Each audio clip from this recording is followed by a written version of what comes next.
Now that we've added the ability to delete posts, let's add our next set of Firebase functions, which will enable us to listen on the post collection for any create event, any update event, or delete event, so that when that takes place, we can update the timelines of any users that are following the user who created the post, so that our post collection and our timeline collection are going to be kept in sync.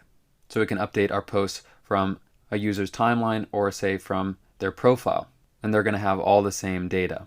So I don't have a timeline collection currently because I unfollowed the only other user that I have in my application, but that's okay. Let's head to our index.js file within our functions folder and add these three functions.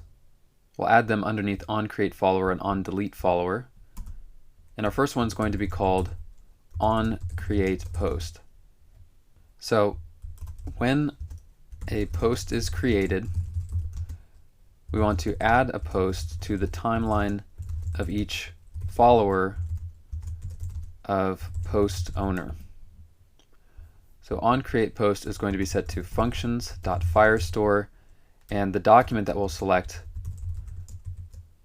will first point to the post collection, and we know that's connected to a user ID, then the user post subcollection, and then a post ID.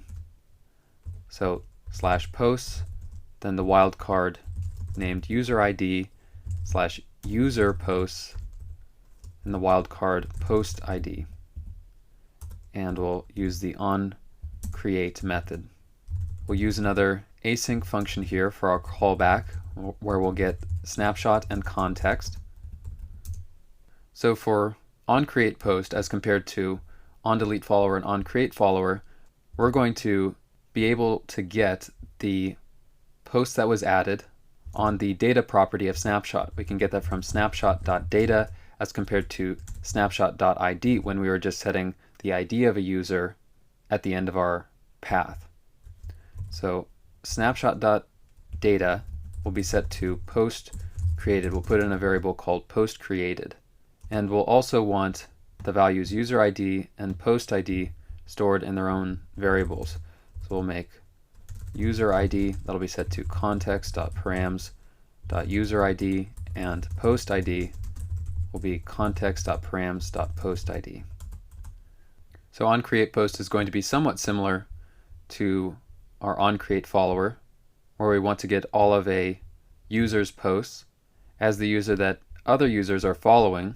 So the first step will be to get all the followers of the user who made the post. So the user who made the post is going to come from user ID. So let's create a user followers ref. So looking at our database, that will be from our followers collection.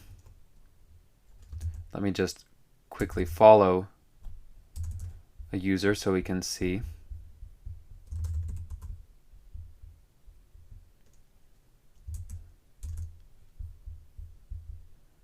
So we'll have followers, and to get the followers of a user, we just need to provide their ID, and then we're going to get all the users that are following them from the user followers collection. So that reference will be admin.firestore.collection followers. The doc will be user ID and the collection user followers at the end. And here we want to get all of these IDs, so we'll await user followers ref.get and put the result in a query snapshot variable. And then we want to add the new post to each follower's timeline. This is our second step. So we know that we can iterate over the query snapshot with for each and get each document. And we can get the follower ID from doc.id, and we'll put this in a variable called follower ID. And we can get a reference to each user's timeline that we need to update by saying timeline, then the follower ID, timeline post, and then we're going to add a document of the post ID and then set all of the post fields on it. So we'll say admin.firestore. The collection will be timeline.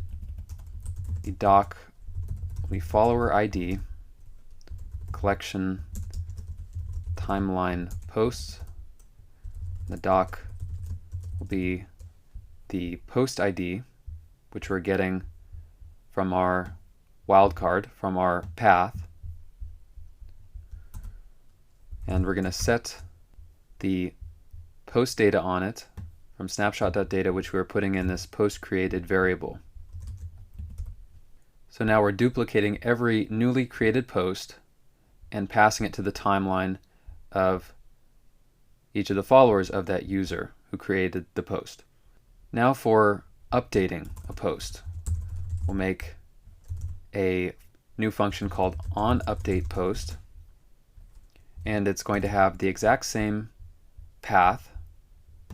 The only difference is we'll call a new method at the end, OnUpdate. This will be async, and the parameters that we're going to get for this function will be slightly different. This will be change and context. And the reason we're calling this change is because we can get the data before the change was made, before the update was made, and after the update was made. So we can get the change before by saying change.before data, just like we would a snapshot, or to get the change after, we can say change.after.data. We're really just going to need the data after the change takes place, after the document's updated, and we'll store the result in a post updated variable. Once again, we'll use the user ID and post ID variables. We'll take the same reference, user followers ref, so we still want to get all of the followers of the user based on the user ID, and we're still going to execute the get method off of it and store that data, and we'll iterate over it, but this is going to be slightly different. Instead of adding a new post to each follower's timeline, we want to update each post in followers timeline after there's a change. So we're still going to need the follower ID, but this time instead of calling set at the end, we can delete that, we can call get to get our document, and this will be a familiar pattern to you. We're going to chain on then to retrieve that document and then check to see if it exists. We only want to update it if it exists. Then we can say doc.ref.update, and we want to update it with the post updated value, with the value that we have in post updated after the data has been changed in the database. And then finally for OnDeletePost, we can copy all of the beginning of OnUpdatePost, and first of all we'll rename it to OnDeletePost, and we'll use the same path, chain on onDelete for the method, and since we're familiar with this trigger, we know its parameters of snapshot and context, just like onCreate. Here we don't even need to get the post that was deleted. We just need the user ID and post ID. We'll still need the user followers ref to update the timelines of all of the user followers. We'll still need to get that follower's data, and then at the end, instead of calling update, we'll just call delete if the document exists. So let's copy basically the entire body of OnUpdate, and the only difference is at the end we're just going to call doc.ref.delete. So for the first step, that's going to be the same. For the second step, we want to delete each post in each follower's timeline. So unless I made a mistake, we can save index.js and can deploy this function with Firebase deploy only functions. I should say this set of functions. And when the deploy is complete, let's first take a look at our database. So currently, I'm following the only other user in my app. So what I'm going to do is unfollow him, and the following followers and timeline as well as feed collections go away. And I'm going to quickly make this user follow me, so I can see what takes place in his timeline. So I'll do that very quickly. So at the moment, the other user is following me, and I know that because I got a notification saying that he's now following me. And I currently do not have any posts, and as a result, there's no timeline collection. But what's going to happen is that I'm going to first create a post, and when I do so, we should see the timeline collection crop up. So I'll create a new post here, and let's see what happens right after I select post.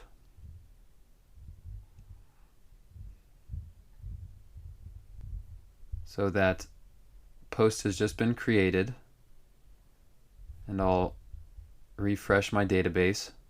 We see a timeline, and if we check the ID, it is for the other user. We look at timeline posts, we see the same post was created for him, so OnCreatePost is working for him successfully. He's getting any new posts that I make. Now what about likes? Let's say if I like this post,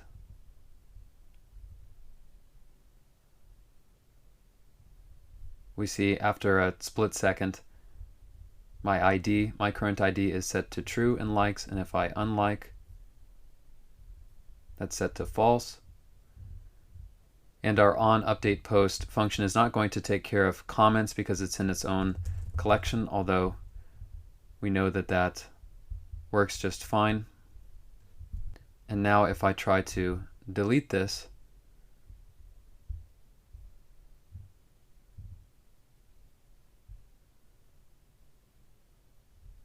we see it's removed. So now all of our data is in sync.